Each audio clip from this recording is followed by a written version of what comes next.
เอาสามมาดิเปิดงาน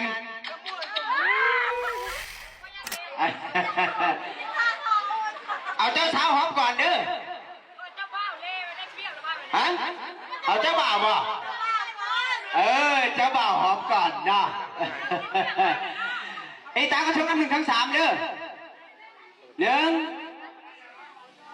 สองยังมาทันนะสองครึ่งเอาสามมาดิไม่ใช่พัดคืนเลยดิ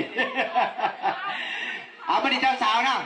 ไอ้ตาก็ชมกันนับทั้งสามเด้อนับพอสองพอเด้อเอาหนึ่งสองเอาด้วยมาดิอ้าวเจ้าสาวเป็นตั้งไหนเจ้าสาวนี่เอาหอมก่อนเอาพอเป็นวิธีเปิดงานข้ากระเทศดีเอ้